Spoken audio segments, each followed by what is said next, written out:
Bismillahirrahmanirrahim. Assalamualaikum warahmatullahi wabarakatuh. Alhamdulillahirabbil alamin wassalatu wassalamu ala asyrafil anbiya'i wal mursalin wa ala alihi wa sahbihi ajmain. Amma ba'du. Oke, teman-teman, di sini kami akan mempresentasikan hasil diskusi kami, yaitu materi tentang azan, iqamah, dan sholat jemaah. Sebelum ke materi, izinkan kami memperkenalkan diri terlebih dahulu. Kami dari kelompok 2 yang beranggotakan pertama, Dafa Izul-Haq, yang kedua, Aina Sabitah Kolbi, yang ketiga, Nofrima Ramadhani, dan yang keempat, Winiar Latifah. Oke, mungkin langsung saja kita ke materi.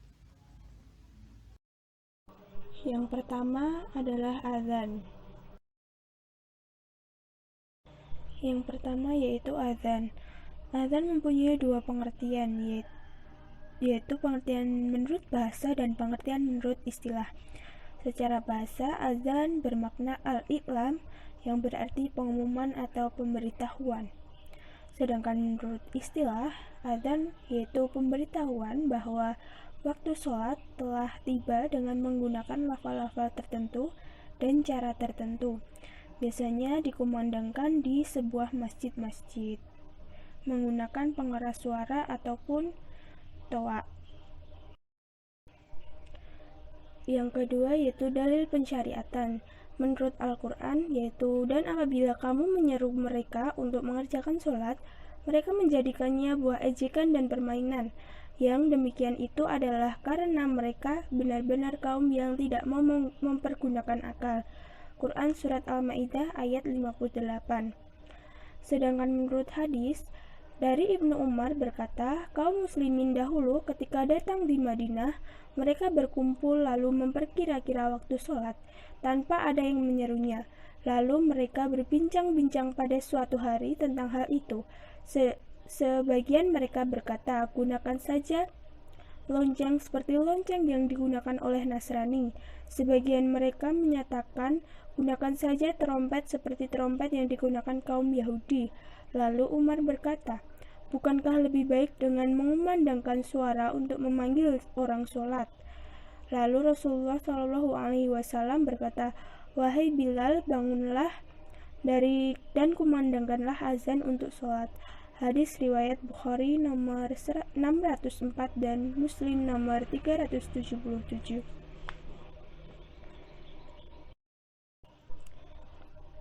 Hukum mengumandangkan azan.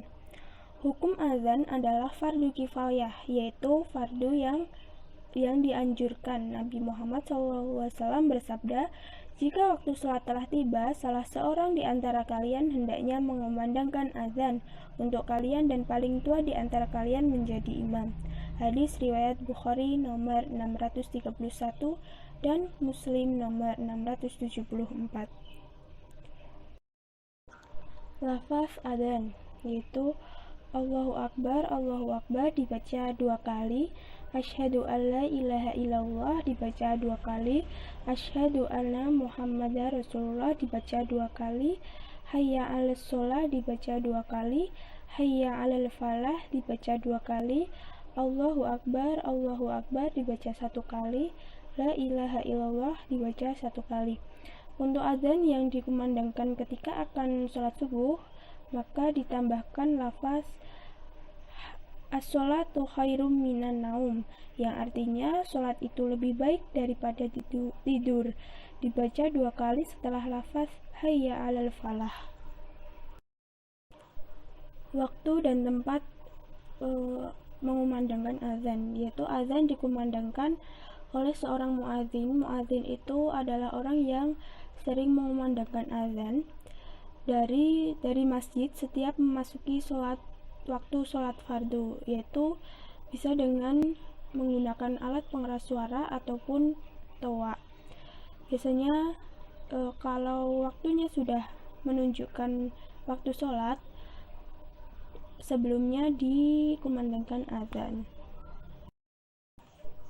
Bacaan doa setelah azan yaitu biasanya dibacakan oleh setiap orang setelah mendengar suara azan, yaitu Allahumma rabba hadhihi da'wati tammah wa sholatil qa'imah ati Muhammadanil wasilata wal fadilah wa syarafah wa darajatal a'liyata rafi'ah wa ba'athu maqamam mahmudanil ladzi wa'adah innaka la tuflihul mi'ad. Doa setelah azan ini dibaca, hukumnya adalah sunnah. Iqomah. Pengertian iqomah terbagi menjadi dua, menurut bahasa dan menurut istilah. Menurut bahasa adalah berarti menegakkan atau menjadikan lurus. Sedangkan menurut istilah adalah pemberitahuan atau seruan bahwa sholat akan segera didirikan dengan menyebut lafaz-lafaz khusus. Sabda Rasulullah SAW dari hadis Malik bin Huwairis. Ia berkata yang artinya, aku menemui Nabi SAW bersama seseorang kawanku. Ketika kami hendak kembali pulang, beliau berpesan, jika waktu sholat telah tiba, maka kumandangkanlah azan dan dirikanlah salat. Hendaknya yang berkehendak menjadi imam adalah yang paling dewasa di antara kalian. Hadis riwayat Muslim. Hukum iqomah adalah fardu kifayah. Nabi Muhammad SAW bersabda, bila seseorang berada di tanah yang tandus, tidak berpenghuni, lalu datang waktu sholat, ia pun berwudu, dan bila tidak beroleh air, ia bertayamum. Maka jika ia menyerukan iqomah untuk sholat, akan sholat bersamanya dua malaikat yang menyertainya. Jika ia azan dan iqomah, maka ia akan sholat di belakangnya. Tentara-tentara Allah yang tidak dapat terlihat dua ujungnya. Hadis riwayat Abdurrazak dan Ibnu Abi Syaibah. Sanadnya sahih di atas syarat asitah, kata Al-Imam Albani At-Syamarul Mustahab. Lafaz iqomah. Allahu Akbar, asyhadu an la ilaha illallah, asyhadu anna Muhammadar Rasulullah, hayyala shalah, hayyala falah, qad qamatis shalah, Allahu Akbar, la ilaha illallah. Ada pendengar iqomah, ada dua. Yang pertama menjawab iqomah dan yang kedua segera berdiri dan merapikan shaf. Dari Aisyah radhiyallahu anhu, Rasulullah bersabda, sesungguhnya Allah dan para malaikatnya mengucap salawat untuk orang-orang yang berada di shaf paling kanan. Hadis riwayat Abu Daud. Materi selanjutnya adalah tentang sholat jamaah. Pengertian jamaah. Jamaah artinya perkumpulan atau kebersamaan. Maka sholat jamaah ialah sholat yang dikerjakan secara bersama-sama oleh sekumpulan orang yang terdiri dari dua orang atau lebih, dengan dipimpin oleh seorang imam. Lawannya sholat sendirian, yaitu munfarid atau sholat al-fadzi. Ya, selanjutnya, dalil persyariatan dalam sholat berjamaah. Yang pertama adalah dari Quran surat Al-Baqarah ayat 43 yang berbunyi, A'udzu billahi minasyaitonir rajim. Bismillahirrahmanirrahim. Wa aqimus salata wa atuz zakata warka'u ma'ar raki'in. Shadaqallahul adzim. Yang artinya, dan dirikanlah sholat, bayarkanlah zakat, dan rukuklah bersama-sama dengan orang-orang yang rukuk. Quran Surat Al-Baqarah ayat 43. Kemudian dalil persyariatan sholat berjamaah dari hadis riwayat Al-Bukhari yang berbunyi, sholatul jama'ati afdalu min sholatil fadhi bisab'in wa isyrina darajat, yang artinya sholat berjamaah lebih utama 27 derajat daripada sholat sendirian. Hadis riwayat Al-Bukhari nomor 131 dan Muslim nomor 650. Kemudian bacaan-bacaan dalam sholat, yaitu yang pertama iftitah. Allahumma ba'id baini wa baina khotoyaya kama ba'ata bainal masyriqi wal maghrib. Allahumma nakini min khotoyaya kama yunaqas saubul abyadu minad danas. Allahumma silni min khotoyaya bil ma'i wal salji wal baros. Kemudian Al-Fatihah. Bismillahirrahmanirrahim. Alhamdulillahi rabbil alamin. Ar-Rahmanirrahim. Maliki yaumiddin. Iyyaka na'budu wa iyyaka nasta'in. Ihdinas siratal mustaqim. Siratal ladzina an'amta 'alaihim ghairil maghdubi 'alaihim waladdallin. Amin. Kemudian membaca surat-surat. Bismillahirrahmanirrahim. Inna anzalnahu fi lailatul qadr. Wa ma adraka ma lailatul qadr. Lailatul qadri khairum min alfi syahr. Tanazzalul malaikatu warruhu fiha biidzni rabbihim min kulli amrin salam. Salamun hiya hatta matla'il fajr. Kemudian ruku. Subhana rabbiyal azimi wa bihamdih. Subhana rabbiyal azimi wa bihamdih.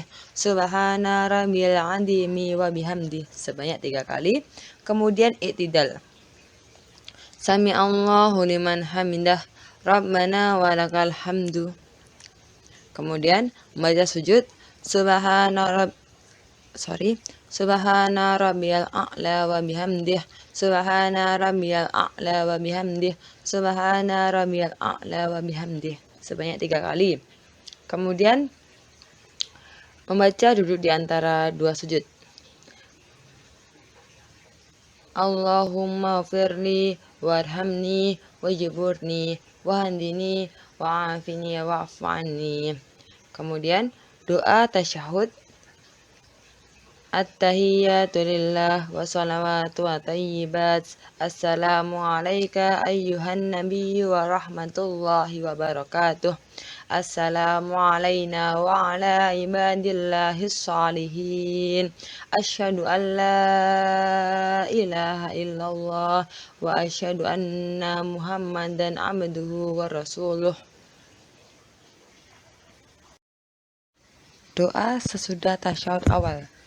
Allahumma inni dalamtu nafsi dalman kabiran wa la yaghfirud dunuba illa anta waghfirli maghfiratan min indika warhamni innaka antal ghafurur rahim. Doa setelah tasyahud akhir. Wa min adabil qabr. Allahumma inni a'udzubika min adabi jahannama wa min syarri fitnatal masihid dajjal wa min fitnatil mahya wal mamat. Kemudian salam. Assalamualaikum warahmatullahi wabarakatuh. Assalamualaikum warahmatullahi wabarakatuh. Dzikir setelah sholat. Kita sebagai umat muslim disunahkan untuk membaca subhanallah, subhanallah, subhanallah sebanyak 33 kali. Kemudian alhamdulillah, alhamdulillah, alhamdulillah sebanyak 33 kali. Kemudian Allahu Akbar, Allahu Akbar, Allahu Akbar sebanyak 33 kali. Untuk kerangkaian doa setelah sholat, yang pertama adalah istighfar. Astaghfirullahaladzim alladzi la ilaha illa wal hayyul qayyum wa atubu ilaih. Kemudian dilanjutkan membaca la ilaha illallah wahdahu la syarikalah lahul mulku wa lahul hamdu wa ala kulli syai'in qadir. Kemudian doa memohon perlindung dari siksa api neraka. Kemudian memuji Allah. Setelah memuji Allah, kita membaca Al-Fatihah dan ayat kursi. Dan yang terakhir adalah doa.